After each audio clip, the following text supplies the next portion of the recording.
नमस्कार, मैं हूं सत्यपाल और आप देख रहे हैं CWB हिंदी न्यूज।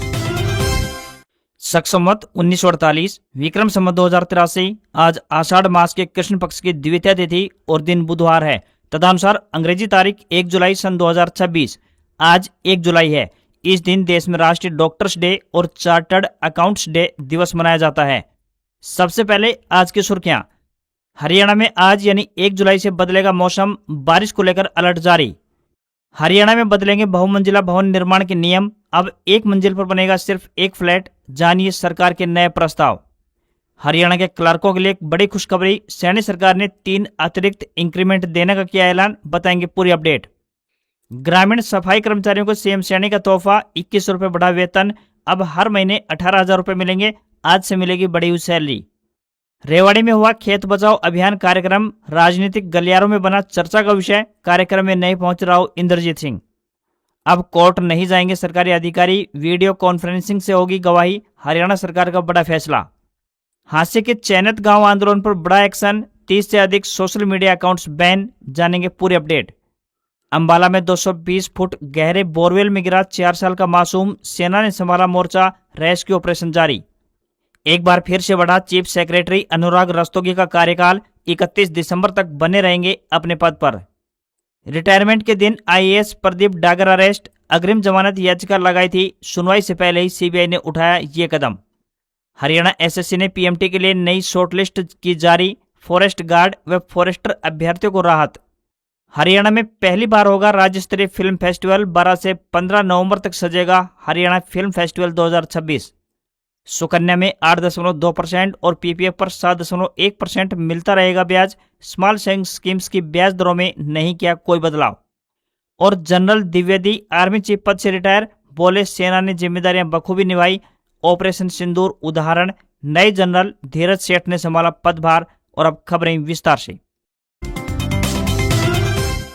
हरियाणा में आज यानी 1 जुलाई से बारिश की गतिविधियां तेज होने की संभावना है। भारत मौसम विज्ञान विभाग आईएमडी चंडीगढ़ ने 2 और 3 जुलाई को प्रदेश के कुछ इलाकों में भारी बारिश की संभावना जताई है। इसी के साथ यानी 1 जुलाई से गरज चमक, बिजली गिरने और 40 से लेकर 50 किलोमीटर प्रति घंटे की रफ्तार से तेज हवाएं चलने का भी पूर्वानुमान जारी किया है। विभाग ने लोगों और किसानों को मौसम के ताजा पूर्वानुमान पर नजर रखने, खराब मौसम के दौरान सुरक्षित स्थानों पर रहने और बिजली गिरने की आशंका को देखते हुए खुले स्थानों से दूर रहने की सलाह दी गई है। मौसम विशेषज्ञों का कहना है कि अगले 2 से 3 दिन दक्षिण पश्चिमी मानसून के लिए पंजाब, चंडीगढ़, हरियाणा की ओर बढ़ने के लिए परिस्थितियां अनुकूल हैं। इससे 2 से 6 जुलाई के दौरान बारिश हो सकती है।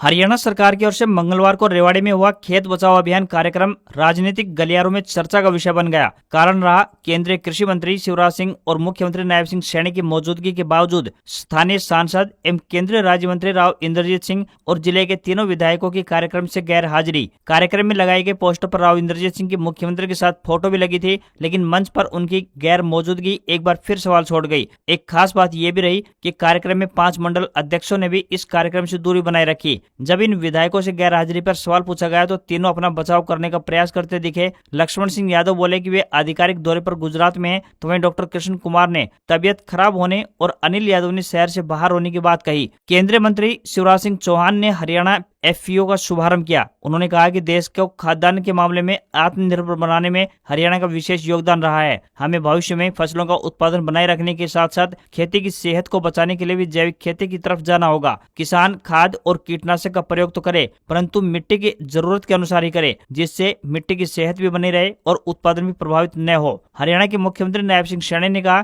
कि प्रदेश सरकार ने प्राकृतिक खेती को बढ़ावा देने के लिए पोर्टल शुरू किया है। इसके लिए कुरुक्षेत्र, जींद, सिरसा और करनाल में प्रशिक्षण केंद्र खोले जाएंगे, तो वहीं पंचकुला, यमुनानगर, करनाल, सोनीपत, रोहतक, गुरुग्राम, फरीदाबाद, हिसार, चरखी दादरी और नारनौल में प्राकृतिक व जैविक किसानों को कृषि उपज बेचने के लिए जगह उपलब्ध करवाई जाएगी। मुख्यमंत्री ने कहा कि सरकार ने प्रदेश में प्राकृतिक खेती को बढ़ावा देने के लिए एक बड़ा फैसला लिया है। सरकारी स्वामित्व वाली जमीन केवल अब प्राकृतिक और जैविक खेती करने वाले किसानों को ही मिलेगी। इस जमीन पर कम से कम अगले 10 वर्ष तक प्राकृतिक व जैविक खेती की जाएगी। इस दौरान बाउल विधानसभा में 121 करोड़ रुपए की विकास परियोजनाओं का उद्घाटन और शिलान्यास भी किया गया।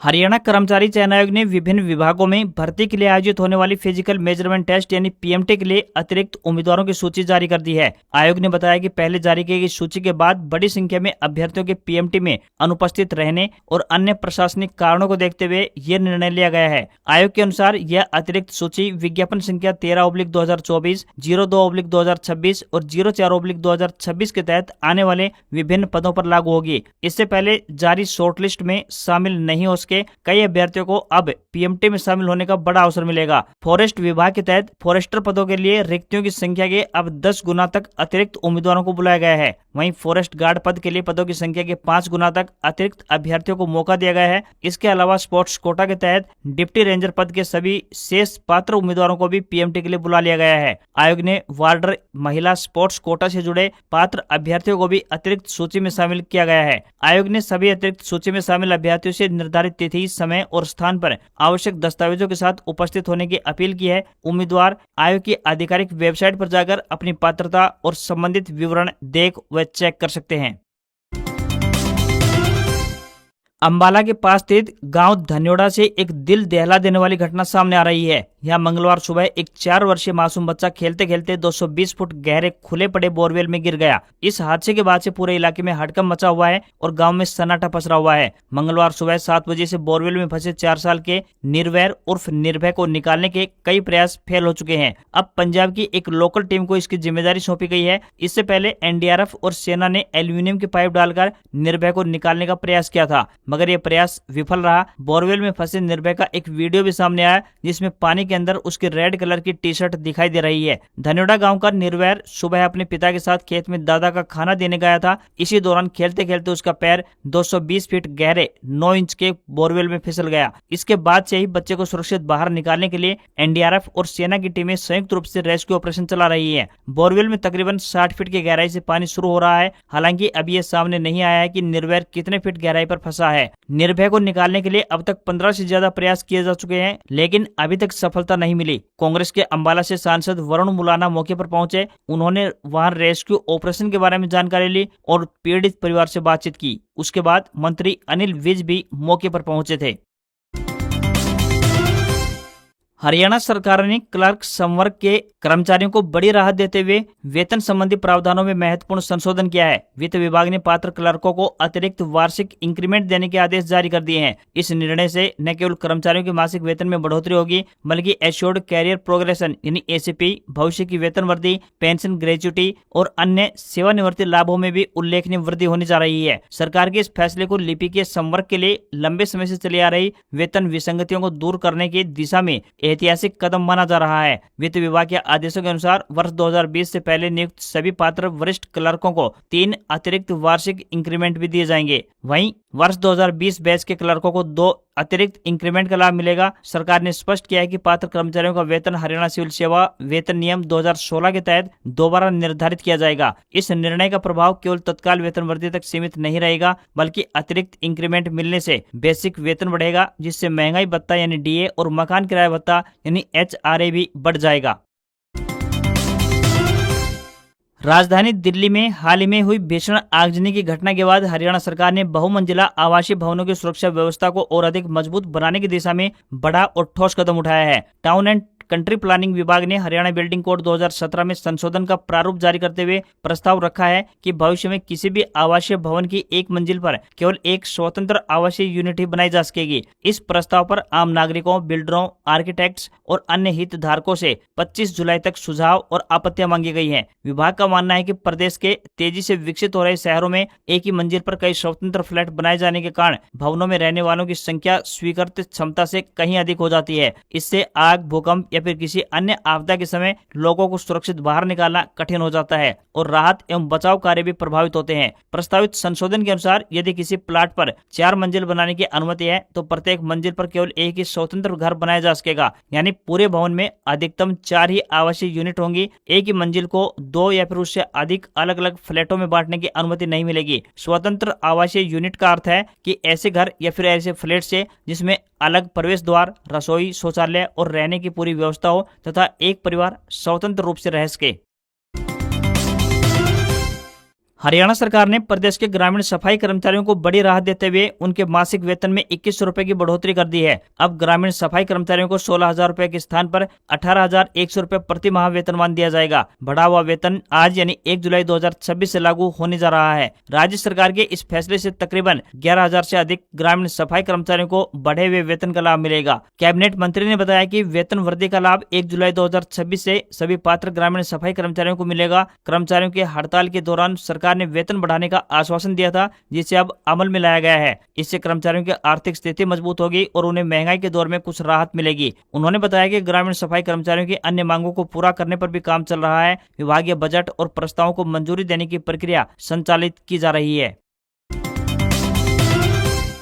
हरियाणा के बहुचर्चित IDFC फर्स्ट बैंक फंड घोटाले में केंद्रीय अन्वेषण ब्यूरो यानी CBI ने बड़ी कार्रवाई करते हुए IAS अधिकारी प्रदीप कुमार डागर को गिरफ्तार कर लिया। CBI ने उन पर सरकारी धन के गबन के सीधे तौर पर संलिप्त होने का आरोप लगाया है। सरकार ने उन्हें 8 अप्रैल 2026 को सस्पेंड कर दिया था। उस समय वे हरियाणा राज्य प्रदूषण नियंत्रण बोर्ड में सदस्य सचिव थे। CBI के मुताबिक प्रदीप लंबे समय से जाँच में सहयोग नहीं कर रहे थे। इसके अलावा जाँच एजेंसी से बचने की कोशिश भी कर रहे थे। उनके लोकेशन ट्रेस करने के बाद उन्हें गिरफ्तार किया गया है। खास बात यह है कि प्रदीप का बीते दिन रिटायरमेंट था, मगर गिरफ्तारी के डर से वे अंडरग्राउंड थे। उन्होंने अग्रिम जमानत याचिका भी लगाई हुई थी, जिस पर 2 जुलाई को सुनवाई होनी है। इससे पहले ही CBI ने उन्हें अरेस्ट कर लिया। बता दें कि अब तक इस मामले में प्रदीप डागर को मिलाकर 3 IAS अधिकारी अरेस्ट हो चुके हैं। इससे पहले IAS RK सिंह और पंकज अग्रवाल की गिरफ्तारी हुई है। CBI जांच के दौरान हरियाणा राज्य प्रदूषण नियंत्रण बोर्ड के बैंक खातों में 169 करोड़ रुपए की गड़बड़ी सामने आई। इस मामले में पुलिस ने एक डाटा एंट्री ऑपरेटर को गिरफ्तार किया था, जिसने बताया कि एक IAS अफसर के कहने पर यह पैसा चंडीगढ़ सेक्टर 32 स्थित IDFC फर्स्ट बैंक शाखा में